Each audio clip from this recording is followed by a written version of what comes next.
ಗೆಳೆಯರೆ, ಕೊತ್ತಂಬರಿ ಬೀಜ ಮತ್ತು ಸೊಪ್ಪು ನಾನಾ ವಿಧದ ರೋಗಗಳಿಗೆ ಅತ್ಯುತ್ತಮ ಔಷಧಿ. ಆದ್ದರಿಂದಲೇ ನಮ್ಮ ಅಡುಗೆಯಲ್ಲಿ ಇದನ್ನು ವ್ಯಾಪಕವಾಗಿ ಬಳಸುತ್ತಾರೆ.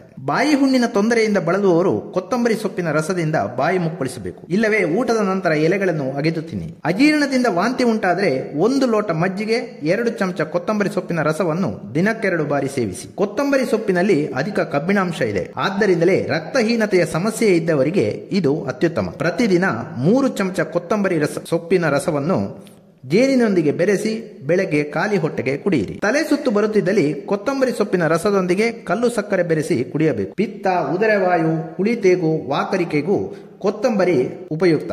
ಕೊತ್ತಂಬರಿಯನ್ನು ಪುಡಿ ಮಾಡಿ ಹಾಲು ಸಕ್ಕರೆ ಬೆರೆಸಿದ ಕಷಾಯ ಸೇವಿಸಿ. ಊಟದ ನಂತರ 1 ಲೋಟ ಮಜ್ಜಿಗೆಗೆ ಕೊತ್ತಂಬರಿ ಸೊಪ್ಪು ಇಲ್ಲವೇ ಸೊಪ್ಪಿನ ರಸ ಬೆರೆಸಿ ಕುಡಿಯುವ ರೂಢಿ ಇಟ್ಟುಕೊಂಡಲ್ಲಿ ಆಹಾರವು ಸುಲಭವಾಗಿ ಜೀರ್ಣವಾಗುವುದಲ್ಲದೆ ಹೊಟ್ಟೆಯುಬ್ಬರ ಕಾಡುವುದಿಲ್ಲ. ಗೆಳೆಯರೇ, ಆರೋಗ್ಯದ ಬಗ್ಗೆ ನಿಖರ ಮಾಹಿತಿಗಾಗಿ ನಮ್ಮ ವೈದ್ಯಲೋಕ ಮತ್ತು ಹೆಲ್ತ್ ವಿಷನ್ ಮ್ಯಾಗಝಿನ್ಗೆ ಚಂದಾದಾರರಾಗಿ. ಹೆಚ್ಚಿನ ಮಾಹಿತಿಗೆ 8197554373 ನಂಬರ್ಗೆ ಫೋನ್ ಮಾಡಿ. ಕೊತ್ತಂಬರಿ, ಒಣಶುಂಠಿ ಜಜ್ಜಿ ನೀರಿನಲ್ಲಿ ಕುದಿಸಿ ಸೋಸಿ ಕುಡಿದರೆ ಅಜೀರ್ಣ, ಹೊಟ್ಟೆ ನೋವು ದೂರವಾಗುವುದು. ಪ್ರತಿದಿನ ಊಟದ ನಂತರ ಕೊತ್ತಂಬರಿ ಸೊಪ್ಪನ್ನು ಅಗೆದು ತಿನ್ನುವುದರಿಂದ ಹಲ್ಲು ಹುಳುಕಾಗದು, ಹಾಗೆಯೇ ವಸಡು ಗಟ್ಟಿಯಾಗುತ್ತದೆ. ಪ್ರತಿದಿನ ಖಾಲಿ ಹೊಟ್ಟೆಗೆ 1 ಚಮಚ ಕೊತ್ತಂಬರಿ ಸೊಪ್ಪಿನ ರಸದೊಂದಿಗೆ ಜೇನು ಬೆರೆಸಿ ಕುಡಿಯುವುದರಿಂದ ನಮ್ಮ ರೋಗ ನಿರೋಧಕ ಶಕ್ತಿ ಹೆಚ್ಚುತ್ತದೆ. ಕೊತ್ತಂಬರಿಯನ್ನು ನೀರಿನಲ್ಲಿ ನೆನೆಸಿ ಕಿವುಚಿ ಸೋಸಿ ಸಕ್ಕರೆ ಬೆರೆಸಿ ಕುಡಿದರೆ ವಾಂತಿ, ವಾಯುವಿನಿಂದ ಬಂದ ಎದೆನೋವು ಶಮನವಾಗುವುದು. ಕೊತ್ತಂಬರಿ ಜೀರಿಗೆಯನ್ನು ಸಮ ತೆಗೆದುಕೊಂಡು 6 ಗಂಟೆ ನೀರಿನಲ್ಲಿ ನೆನೆಸಿ ಕಿವುಚಿ ಸೋಸಿ ಸಕ್ಕರೆ ಪಚನಕ್ರಿಯೆ ಚುರುಕಾಗುತ್ತದೆ. ಅತಿಯಾದ ನೀರಡಿಕೆ ಪರಿಹಾರವಾಗುತ್ತದೆ. ಹಾಗೆಯೇ ಲೂಸ್ ಮೋಷನ್ ನಿಲ್ಲುತ್ತೆ.